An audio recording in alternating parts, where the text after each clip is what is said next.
Bueno, sé que somos los últimos de una mañana larga, así que trataremos de estos temas que muchos pueden pensar temas legales, viene un estudio legal a hablar, tratar de hacerlo lo más ameno posible, lo más didáctico y comprensible.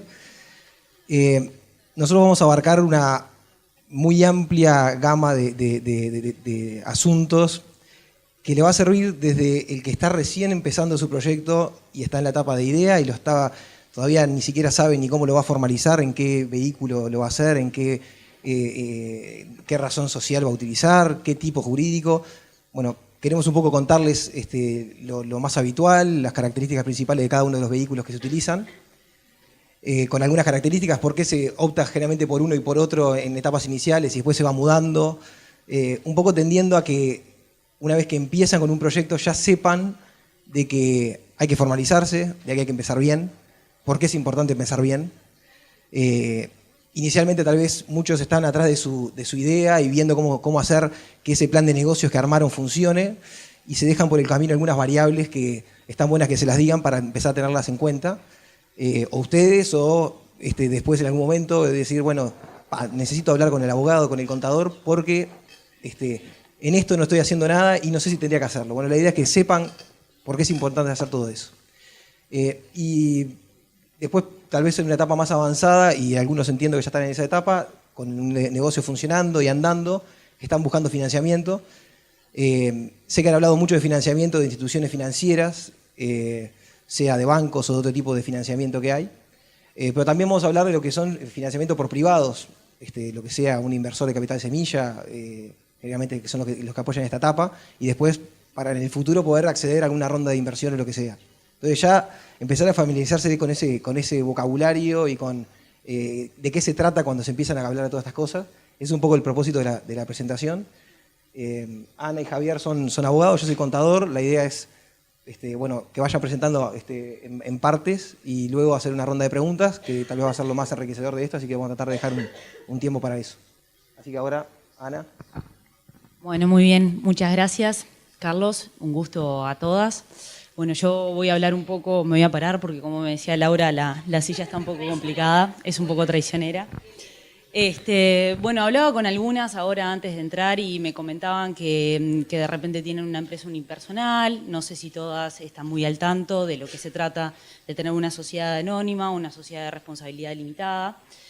Bueno, un poco vamos a hablar de eso y más que nada lo que queremos transmitirles es, bueno, no solamente se trata de una formalidad que les van a pedir de repente un inversor privado, una institución de intermediación financiera, sino que también muchas veces ustedes deberían mirarlo como una forma de, bueno, limitar su responsabilidad, ¿verdad? Se trata de patrimonios que son de afectación distinta a la que ustedes tienen y, bueno, salvo ocasiones muy particulares, ustedes van a tener limitada su responsabilidad teniendo una sociedad en la que el aporte de capital va a ser ese aporte por el cual van a poder ir acreedores y demás contra ustedes. O sea que en ese sentido me parece bien importante no solamente verlo como una formalidad que una institución nos puede pedir, sino también como algo importante para ustedes, para el día de mañana, saber que su patrimonio va a estar cubierto porque esto es un patrimonio distinto, ¿verdad? Así que bueno, voy a... Estructuras jurídicas más convenientes para empezar tu empresa, sociedad anónima o sociedad de responsabilidad limitada. Vamos a ver algunas características.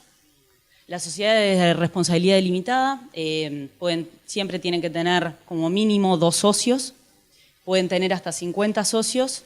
Ya si llegado el momento que quieren pasar a más de 50 socios tienen que transformarse en una sociedad anónima. Las sociedades de responsabilidad limitada y sociedades anónimas están reguladas en nuestro ordenamiento por la ley 6060, no los voy a aburrir con eso. Pero bueno, como les decía, la responsabilidad de los socios está limitada al patrimonio de la sociedad, ¿verdad? Por supuesto que hay determinadas excepciones, como ser de deudas laborales o tributarias, pero bueno, no vamos a entrar ahora en eso. Es decir, lo que significa la limitación de la responsabilidad es que no van a responder con su patrimonio personal. Bien. Las sociedades de responsabilidad limitada se pueden utilizar para una cantidad de negocios distintos. Hay determinadas excepciones, hay entidades que por el objeto que van, por el negocio que tienen, que deberían, están reguladas y específicamente se les requiere que sea una sociedad anónima y no pueden ser una sociedad de responsabilidad limitada. El capital social de la sociedad de responsabilidad limitada está dividida en cuotas sociales. Esto vamos a ver que las cuotas sociales no es un instrumento que sea negociable.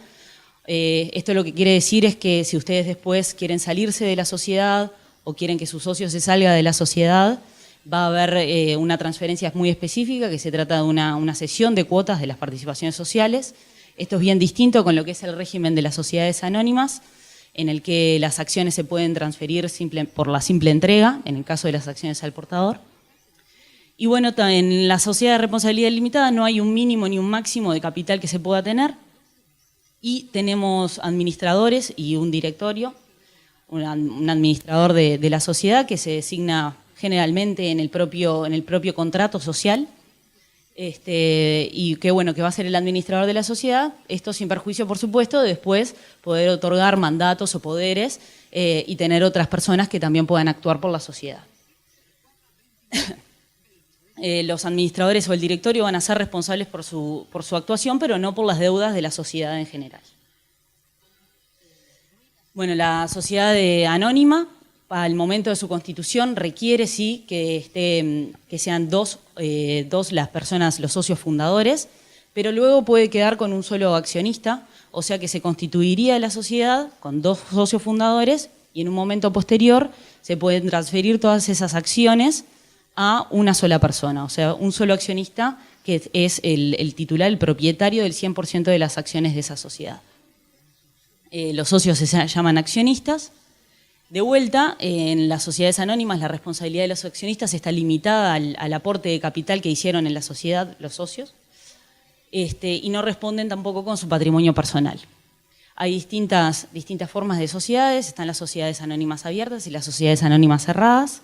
Las abiertas son aquellas que cotizan en bolsa o que emiten obligaciones negociables, que tampoco, por supuesto, da para extendernos en eso. También en las sociedades anónimas hay un director administrador, que va a ser el que represente la sociedad. Generalmente las sociedades, ahora vamos a hablar un poco de cómo es la constitución de uno y otro de los vehículos, pero generalmente las sociedades designan un directorio que va a tener una determinada forma de representación, un presidente con un vicepresidente o directores. El capital social está dividido en acciones. Hoy en día tampoco hay un mínimo ni un máximo del capital que se pueden tener las sociedades anónimas. Y bueno, y el tipo de acciones más comunes son acciones al portador o nominativas. Bueno, ahora vamos a hablar un poco de lo que es la constitución de estas sociedades. Podemos diferenciar tres tipos de constitución. Bueno, vamos a hablar primero de la constitución de las sociedades anónimas, que puede ser una constitución por un procedimiento normal, constituirla de cero, celebrar el contrato social, que ahora voy a hablar un poquito de eso. Hay un procedimiento especial que ya hace algunos años está en funcionamiento, que si bien hoy en día no se utiliza demasiado, es bueno saber que está y que de repente puede llegar a ser un instrumento más accesible, porque económicamente es un poco más accesible, que es el procedimiento de empresa en el día.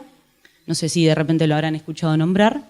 Y bueno, la otra posibilidad, que es una práctica muy habitual en nuestro mercado, es la de la compra de una sociedad anónima que no tenga ningún tipo de actividad previa. Bueno, básicamente las sociedades anónimas se constituyen a través de un contrato social que lo suscriben 2 socios fundadores. Ese contrato tiene que ser aprobado por la Auditoría Interna de la Nación, que es el organismo que controla las sociedades anónimas en el Uruguay. Se pueden utilizar dos tipos de estatutos sociales.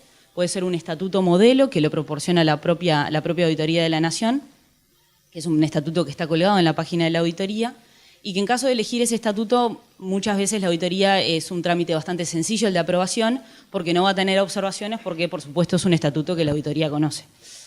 Está también la posibilidad, por supuesto, de crear nosotros un propio estatuto. De repente hay una sociedad que quiere tener determinadas previsiones en su estatuto, o la denominación social, bueno, por supuesto la forma de representación y demás, o algún tipo de limitación que quieran imponerle al directorio. Entonces, en ese caso, la sociedad puede armar su propio estatuto.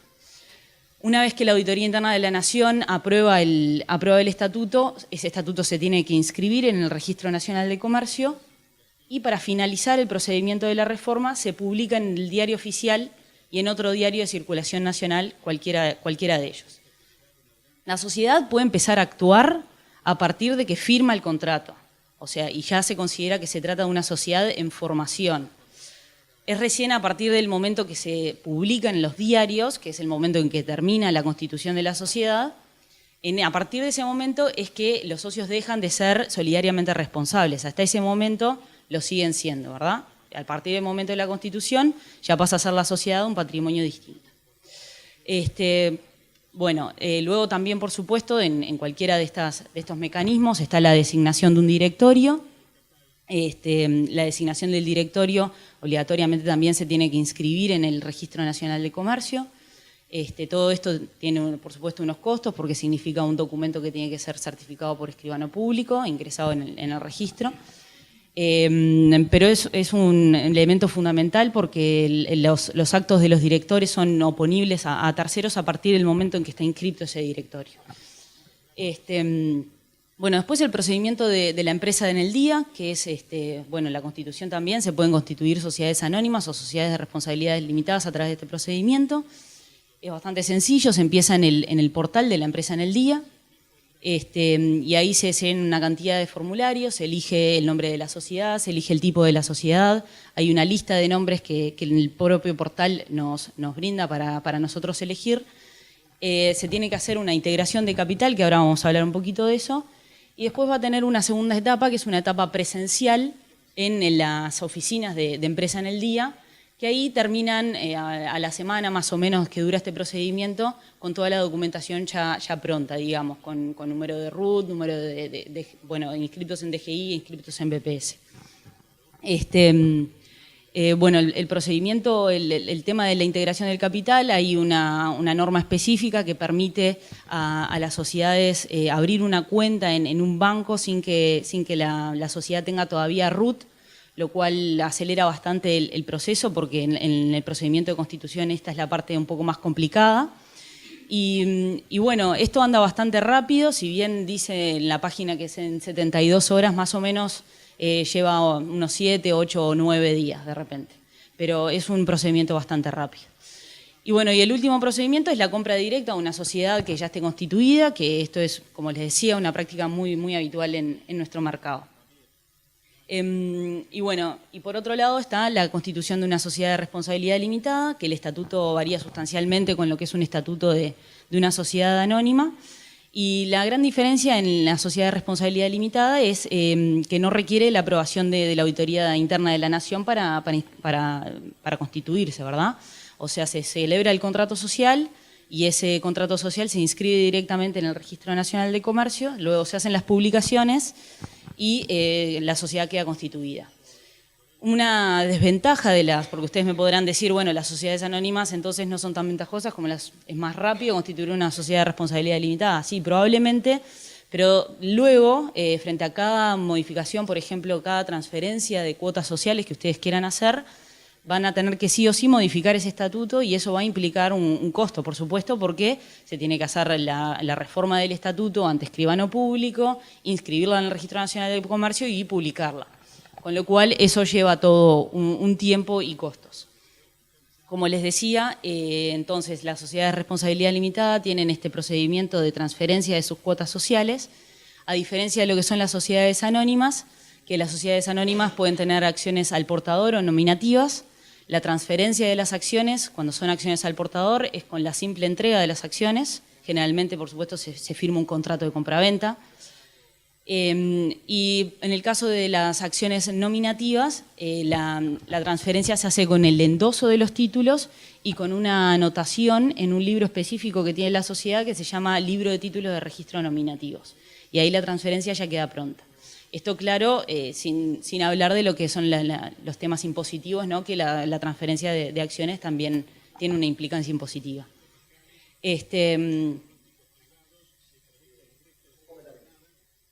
Un comentario nada más. Porque todo esto es a grosso modo, características fundamentales de la SRL, de la SA, Constitución y demás. ¿Por qué es relevante esto para ustedes o para un emprendedor? Normalmente, ¿cómo es que arranca un emprendedor el más prolijo? Una SRL. La mayoría, muchos arrancan sin nada, que no es lo deseable. O un unipersonal, que es menos deseable todavía. Porque ahí está confundiendo el patrimonio personal con el empresarial. O sea, el primer problema de la empresa, problema personal al minuto. Entonces eso, unipersonal para actividades comerciales no es recomendable. Sociedad de hecho, tampoco. Tampoco, es lo mismo, es unipersonal de más gente. Bueno, si sos un insolvente, haz lo que quieras. No. No, por eso. No, si sos no, si hay... Hablando en genérico, ¿no? El que es insolvente puede ser que... No, pero normalmente, ¿cómo es que se arranca? SRL, consigo un escribano que es amigo mío, que no me va a cobrar el horario, pago los costos y arranco con la SRL. Una SRL, si tiene un escribano que es un amigo de ustedes, si no le cobra nada, lo que sea, de costos, entre, sí, sí, pero eso los motepidos tienen que pagar. Por eso, entre $1.200 y $1.500 con los libros y con todo, publicaciones, lo tiene. No, pero estoy hablando sin eso de costos.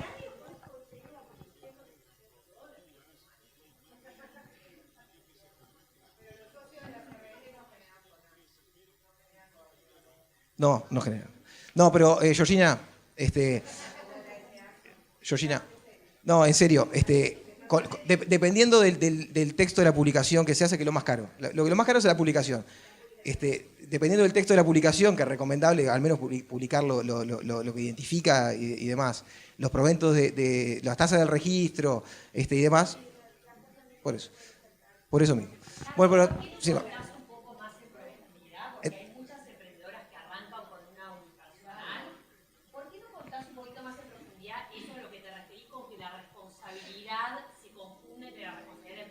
Sí. Ahí más dejo a los abogados que saben más que yo que... ¿Tienes algo de eso? No, una empresa unipersonal no es un sujeto de derecho. Vamos a empezar por ahí. O sea, una sociedad comercial es un sujeto de derecho. Quiere decir que es una persona distinta, que tiene su propio patrimonio, que cuando asume derechos y obligaciones, la que asume los derechos y obligaciones es la sociedad y no el accionista. Eso significa que sea un sujeto de derecho. La empresa unipersonal es una modalidad de estar en forma con determinados tributos, con DGI, con BPS, pero sigue siendo, o sea, el que contrata es la persona. Eso quiere decir que se confunde el patrimonio. O sea, la empresa unipersonal, cuando asume una obligación, por ejemplo, se le da un contrato y mañana no cumple el contrato y le van a hacer un juicio, al que le van a hacer el juicio es a la misma persona que hizo el contrato, que es uno mismo. Por eso que si uno tiene, ahí están confundidos los patrimonios. El patrimonio de la persona responde por las actividades comerciales que tenga, porque es todo lo mismo. ¿Sí? Correcto, la responsabilidad en ese caso es también personal. Correcto.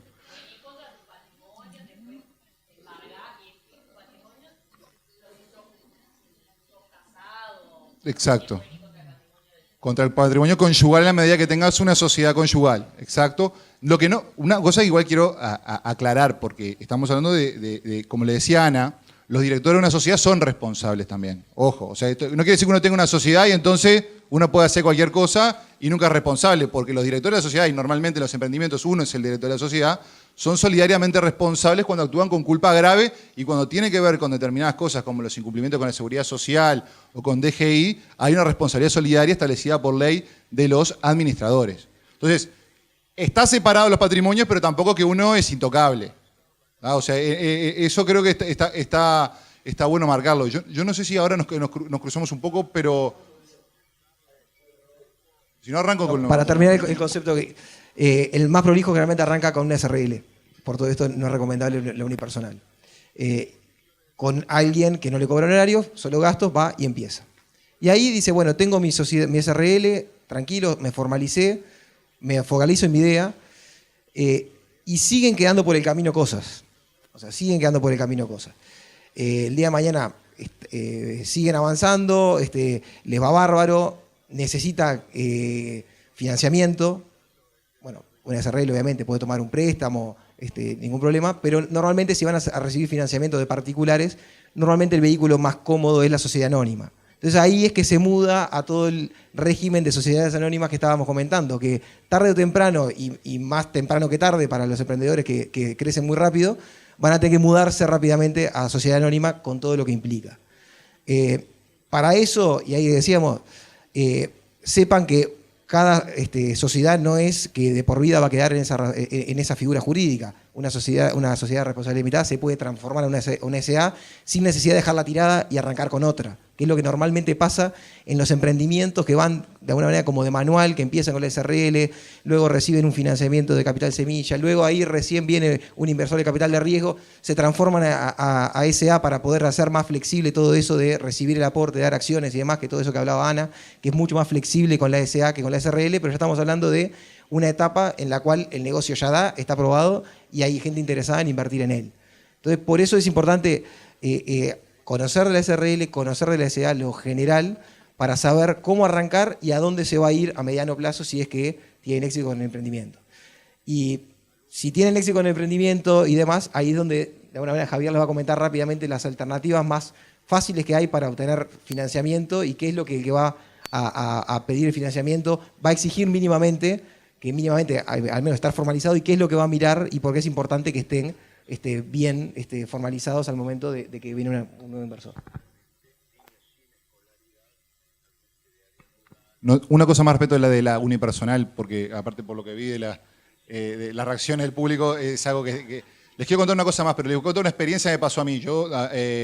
A mí me ha tocado por suerte, o sea, empecé, cuando empecé a trabajar en el estudio, me tocó estar en muchas operaciones del lado del inversor, ¿sí? O sea, ahora vamos un poquito al tema de la inversión, ¿tá? Pero me tocó estar sobre todo del lado de fondos, inversionistas de capital de riesgo, de bancos, ¿sí? O sea, que siempre del otro lado del emprendedor. Pero afortunadamente me ha pasado en los últimos años de también estar del otro lado y estuvo bueno tener un poco las dos visiones. En una operación que a mí me pasó, y ahora me pasó de vuelta lo mismo, estando con el emprendedor, justamente había pasado que el emprendedor había empezado con una empresa unipersonal, porque es lo que es más accesible, uno va, hace un trámite, se registra en BPS, DGI, ya está, ya con eso puede empezar, empieza a facturar, y ya con eso está cumpliendo las mismas formalidades. Lo que pasó, empezó a crecer el inversor.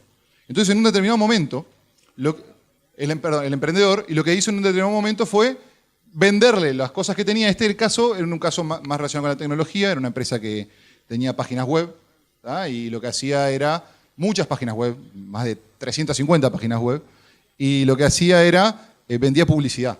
¿tá? Y entonces el modelo de negocios era colocar publicidad de terceros en la página web. Y en un momento lo que hizo, cuando empezó a crecer, dijo, no, yo necesito otra estructura, porque están pensando en empezar a tener algún otro socio. Entonces lo que hizo fue, con una factura, vendió los nombres de dominio, los derechos de autor que tenía sobre las páginas web, las vendió a la SRL y siguió operando. Cuando finalmente consiguió una empresa muy importante que quería comprar todo el negocio, le hacen una cosa que se llama el due diligence. ¿tá? Ahora vamos un poco a hablar de eso. El due diligence es una auditoría. ¿sí? O sea, vienen abogados, contadores y empiezan a revisar todo para ver si encuentran contingencias. Contingencias es cualquier cosa que pueda estar mal o que pueda generar algún tipo de reclamo, ya sea de las autoridades como el BPS, como DGI, o eventualmente de otro tipo de reclamos. ¿tá? Con los empleados o con los acreedores, o si no tiene la propiedad intelectual bien protegida, etc. O sea, hacen toda una auditoría para ver cuál es la situación de la empresa, a ver qué riesgos tiene. Eso es lo que se hace en un due diligence. Y ahí justamente saltó este tema. O sea, yo estaba al lado del emprendedor, no lo había asesorado en la parte anterior, él un poco vino a que lo ayudáramos en el proceso de due diligence y a empezar a negociar la venta. Y claro, lo primero que le dijeron fue, porque Uruguay tiene una norma, y acá tengo que ir un momento a algo técnico, pero tiene una norma que se llama la enajenación de establecimiento comercial. ¿tá? Enajenar un establecimiento comercial es vender un comercio. ¿tá? Es como si yo te dijera, bueno, yo tengo un kiosco, te vendo el kiosco. O sea, kiosco, pero no te vendo solamente la estructura, la relación con los proveedores, te vendo todo te lo enajeno. ¿sí? Es una ley muy vieja, es una ley del año 1904 que tiene Uruguay. Pero lo que dice esta ley es un procedimiento complicadísimo para vender un comercio. Hay que hacer publicaciones, hay que sacar un certificado especial de BPS y DGI, eso implica que te van a hacer una inspección, entonces por eso nadie tampoco lo quiere hacer, además de que tributa un costo importante fiscal. ¿tá?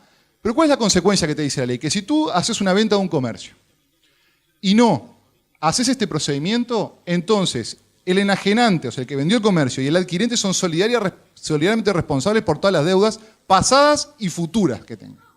¿Está?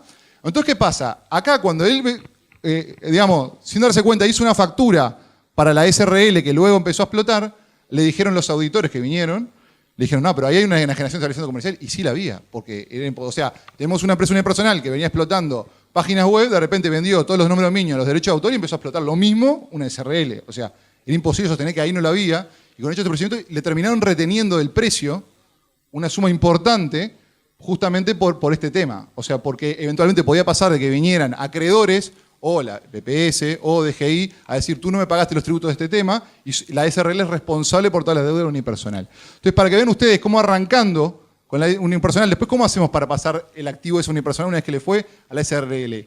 No es tan sencillo. Por eso que es conveniente, si ustedes ya empiezan con una sociedad, y un poco marcarles un poco en la etapa de crecimiento la importancia que esto puede tener. ¿Cómo?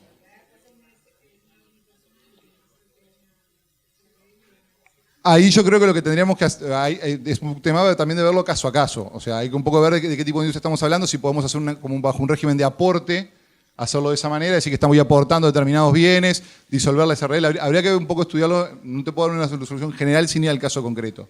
Pero les quiero marcar un poco para que lo tengan en la antena, que pueda el día de mañana, si ustedes van a recibir una inversión, por ejemplo, les puede generar una complicación. Entonces, yo voy un poco al tema de las inversiones, porque, ¿qué ocurre? Muchas veces, o sea, el financiamiento bancario, que era un poco lo que les hablaba un poco Ana y que entiendo que estuvieron también hablando, el tema de los bancos es que ellos por normativa que se aplica necesitan garantías. O sea, el banco normalmente, salvo que sea un préstamo muy chico, para dar financiamiento, tiene que él en su contabilidad, la plata que presta la tiene que tener cubierta con garantías, porque justamente es un organismo que está regulado y que el Banco Central les impone eso. Entonces, ¿qué ocurre? Si la empresa no tiene un volumen de activos como para poder ofrecer una garantía a un banco, o es una empresa más bien tecnológica, o que está basada más en una idea de comercio o bien propiedad intelectual, es algo que los bancos raramente la pueden materializar una garantía como para poder prestarle. Esto hace que estas empresas, o si están en el inicio, necesiten otro tipo de financiamiento que no sea el bancario. No sé si a alguna de ustedes les ha pasado, pero es algo que al menos yo lo he visto mucho. Y entonces ahí tenemos una descripción de 3 vehículos que son los principales, que generalmente se utilizan.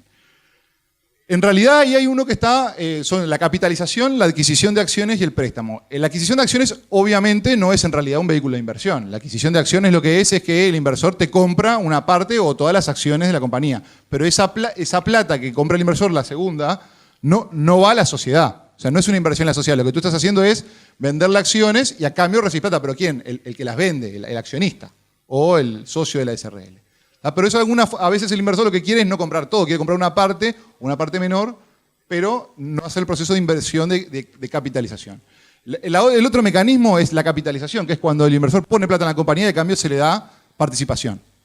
¿Sí? Pero ven que estas figuras es imposible hacerlo con una sociedad unipersonal. Si mañana quieren tener un socio para una compañía y todo, lo que tienen que hacer va a ser inmediatamente constituir una sociedad. Por eso ya tenerla desde ahora es conveniente. Sí.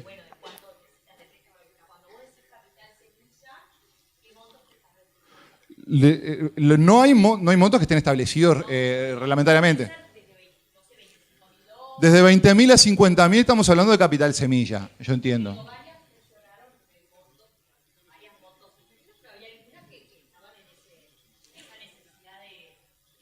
Correcto, para eso, exacto, capital semilla es como digamos un capital que, o sea, lo que son fondos o bien instituciones públicas, y es el caso también un poco de algunos de los productos que tiene la ANI, que dan un préstamo para las empresas que están empezando, para lo que son, bueno, poder ya el emprendedor se pueda dedicar principalmente a la empresa, ya pueda dejar el trabajo y todo, y bueno, decir, bueno, me la juego, empiezo a buscar, empiezo a dedicarme a esto, pero son fondos que después generalmente generan nuevas necesidades de financiamiento. Semilla es más o menos ese parámetro entre 20 y 50.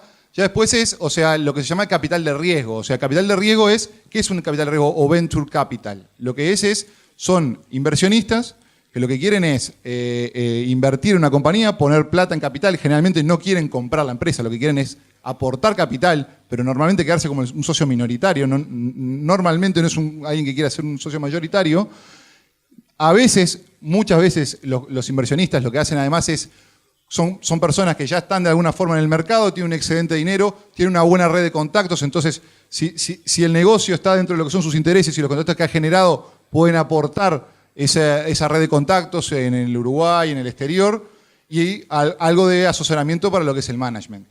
Pero la idea de una inversión de capital de riesgo es vender la compañía. O sea, viene a invertir en la compañía porque piensa que eso es algo que va a crecer y que va a poner plata y que luego en unos años, 5 años, 7 años, la va a vender y va a sacar una ganancia. Esa es la idea del capital de riesgo. ¿Ah?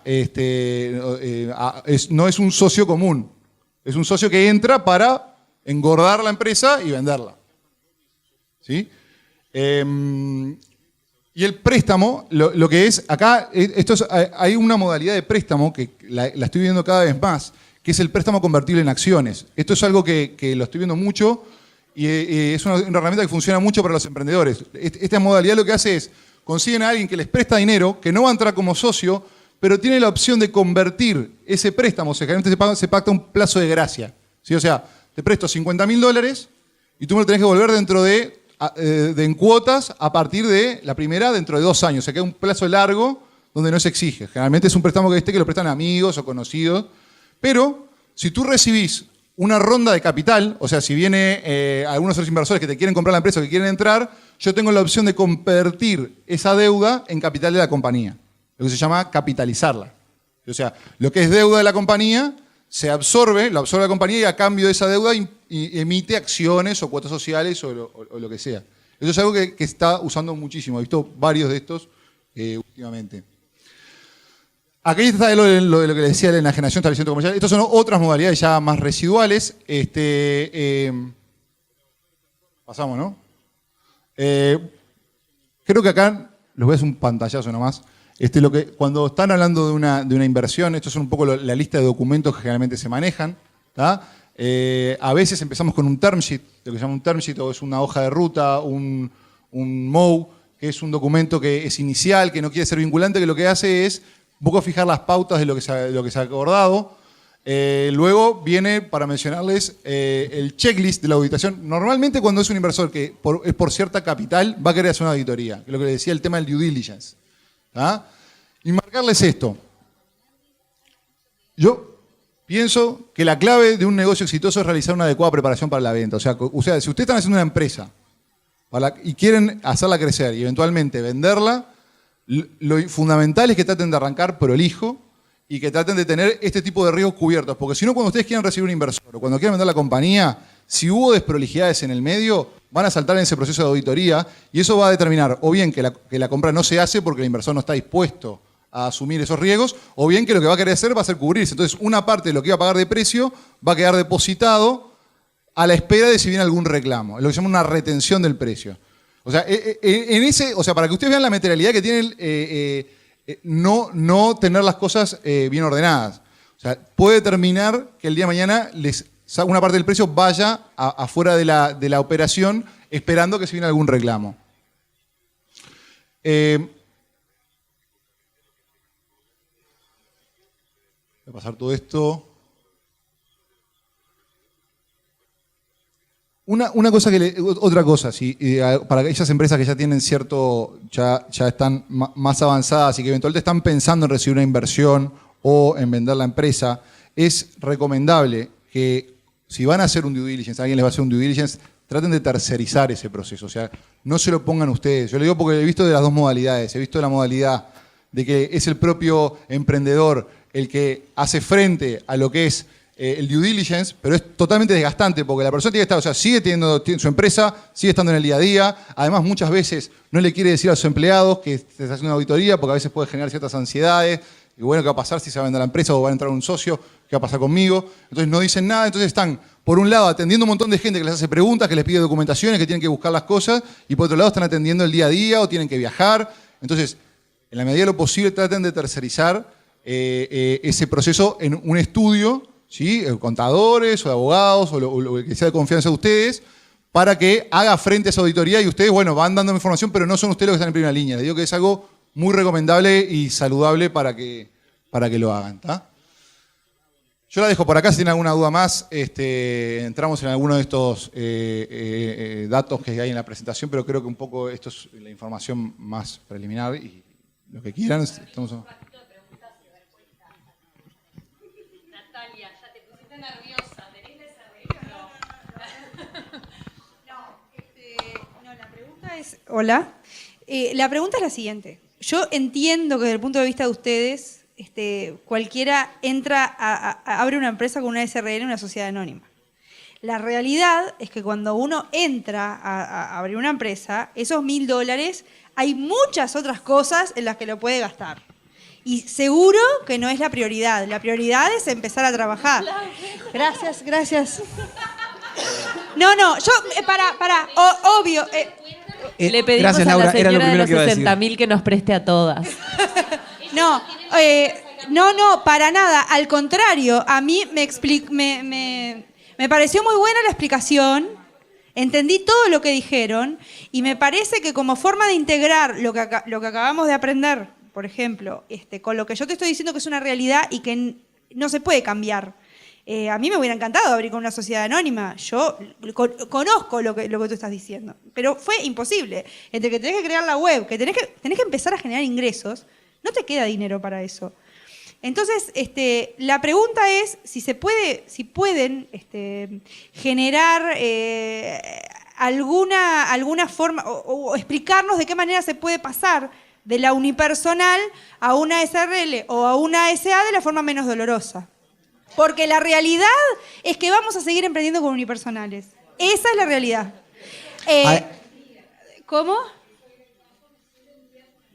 Bueno, pero todos tenemos la idea, creo, todos tenemos la idea de crecer. Acá sí, no hay nadie que emprenda para seguir con una universidad el resto de la vida. Entonces, formas de qué caminos se pueden recorrer para pasar de la unipersonalidad, de la unipersonal a la sociedad anónima, menos dolorosas, para que uno se vaya preparando para eso. Ahora Nora también quería agregar algo.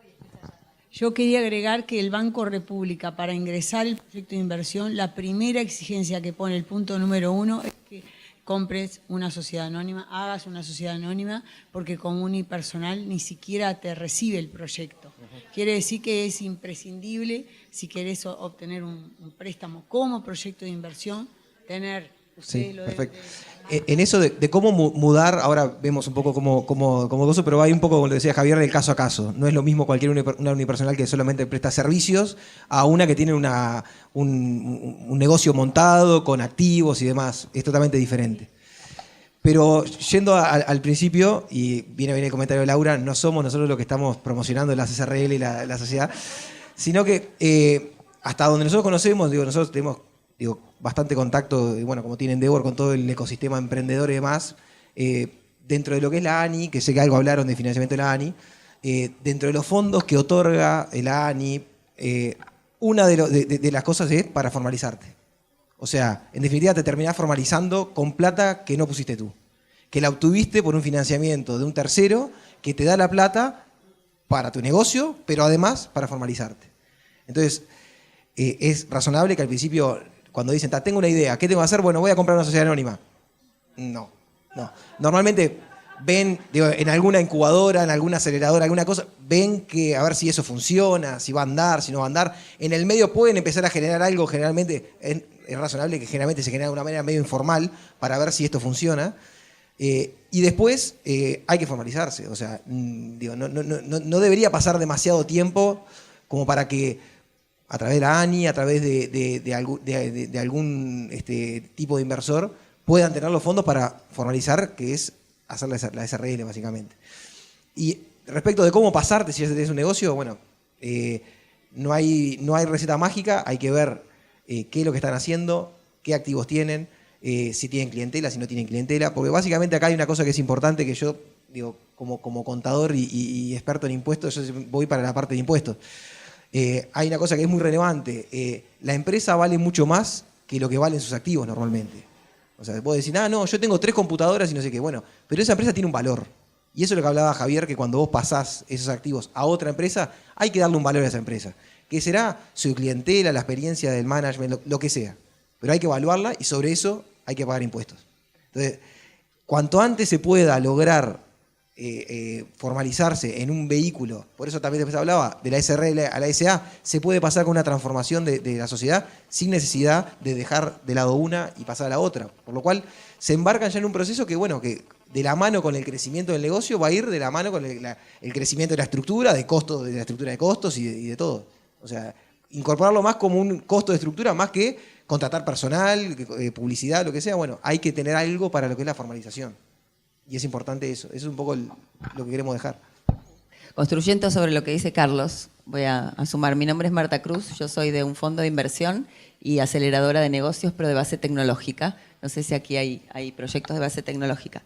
Pero respecto a lo que dice, es el proceso más horrendo de todo lo que es el momento de emprender es este. El de saber cuál es la sociedad que tengo que constituir, qué quiere decir el term sheet, porque para nosotros que lo sabemos, lo decimos todo el tiempo, parece como, es una cosa, se entiende, ¿no? O el MOU. Pero la verdad que yo las primeras veces también soy emprendedora y las primeras veces que me hablaban y me mostraban los documentos decía yo, esto es chino básico, y eso que soy licenciada en administración, estudié en áreas administrativas, pero la realidad que term sheet, tag along, drag along, put, call, ¿no? Entonces memorándum el MOU, que es el Memorandum of Understanding, o sea, un memorándum de entendimiento, una minuta en donde nos ponemos de acuerdo.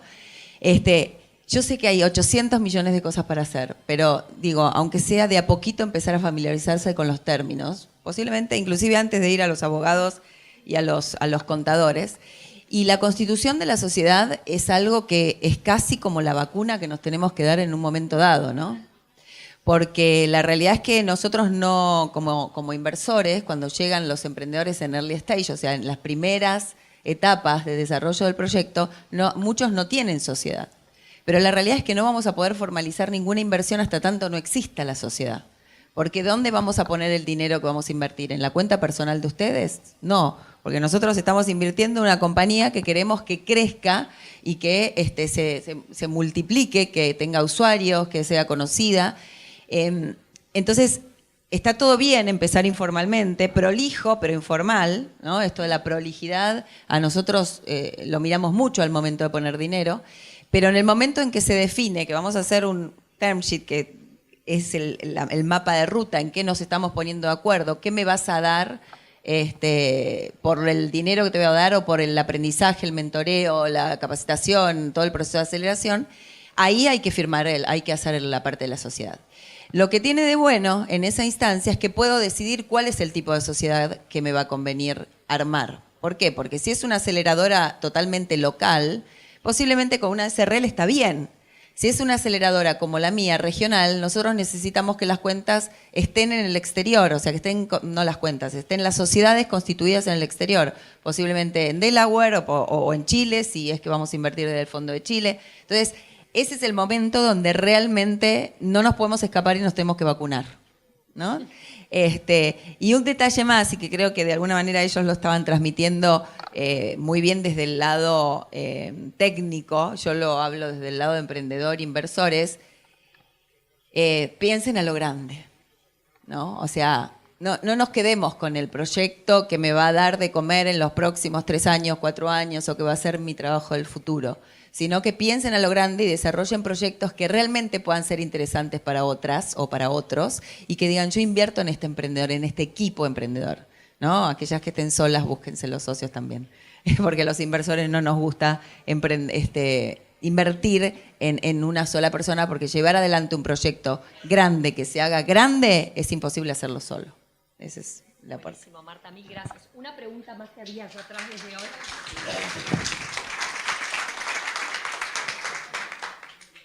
Gracias.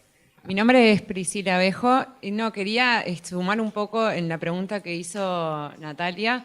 Yo acabo de emprender un negocio junto con mi hermana y dentro de lo que pensamos cuando teníamos que invertir tanta plata habíamos considerado el costo de la constitución de la sociedad porque justamente por lo que decían los abogados nos parece fundamental la división del patrimonio. Y conseguimos un abogado amigo, un escribano amigo y un contador amigo y todos los amigos que pudieron sumarse. Y más o menos el costo de esto fue 8.500 pesos, incluyendo los timbres, los costos de la incorporación de no sé qué, la de registro, no sé. Una SRL. Y hubiese sido más barato aún si uno entraba dentro del programa ese de la empresa al día, que es un poco difícil.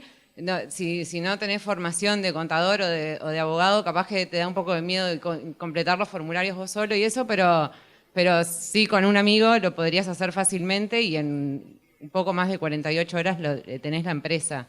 Ahí lo que accedes es a un formato tipo, de un contrato tipo, o sea, no muy complejo. Capaz que si necesitas algo complejo no podrías hacerlo, pero es fácil y es inclusive más barato. ¿Tá? Te digo porque como el precio actualizado, no sé, con amigos. Y me gustaría agregar a eso, preguntarte a ti y tal vez a ellos también. O sea, a mí lo que me dijeron cuando empecé, llegué del exterior, me dijeron, metete uno impersonal, después lo ves. Tengo el problema que además exporto el 99% de mis servicios, con los que tal vez tengo problema tendría oportunidad en zona franca. O sea, tenemos una empresa de servicios profesionales bastante compleja, con exportaciones y demás.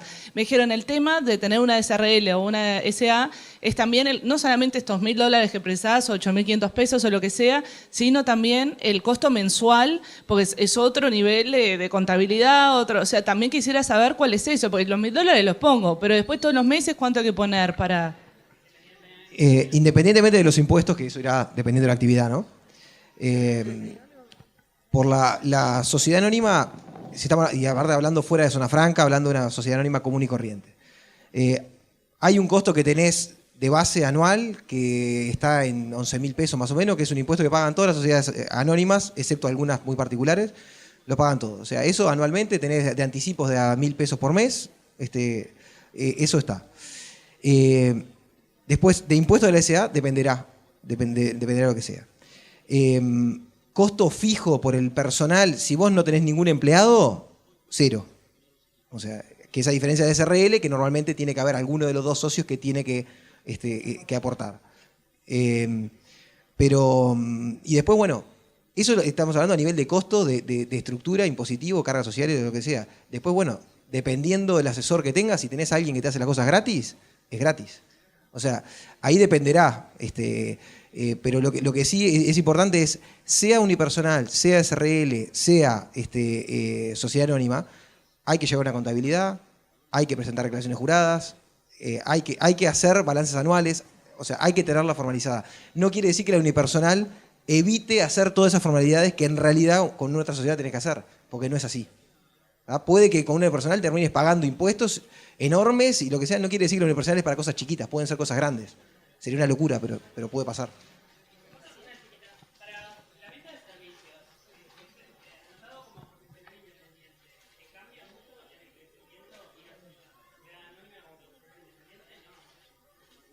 Entiendo, tú estás anotada básicamente en caja profesional y DGI. Bueno, y tú tenés un giro declarado en DGI que es profesional de tal cosa, pagás IVA a servicios personales, pagás el IRPF, lo que sea. Si tú en esa misma sociedad podés hacer otra actividad, tenés que ampliar tu giro, pero vas a tener una actividad comercial como cualquier otra y es una unipersonal como cualquier otra, en eso.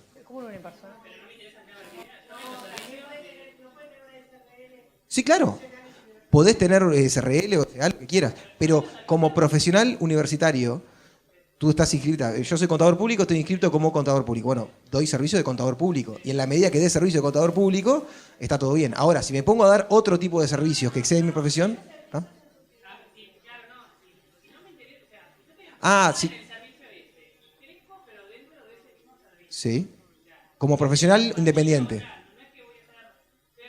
No, está bien. Tú, lo que pasa es que ahí no tenés una empresa. Sos tú misma que estás dando servicios. Tú eso no se lo vas a vender a nadie. O sea, ahí es otro nivel de opción que es cuando a un profesional le sirve mudarse a otro régimen tributario que el del IRPF, por ejemplo, ir a un IRAE, que se puede. Pero es otra cosa diferente a una empresa, porque ahí sos tú misma dando tu servicio. Hay un límite al cual de ingreso mensual que te conviene pasarte el IRAE o seguir el IRPF. Esa es la... Bueno, vamos cerrando las preguntas por acá porque ya estamos en horario de hacer el cóctel. Le queremos agradecer muchísimos a Carlos, Javier y a Ana. La verdad, excelente el asesoramiento. No nos enojemos. No matemos al mensajero, dice Marta Cruz, y es verdad. Bueno, son cosas que hay que encarar en algún momento y irán viendo en el camino de emprendedoras cuando lo encaran, pero en algún punto lo vamos a tener que encarar. Las invito a cerrar el año con un cóctel, así que pasamos para allá. Muchas gracias.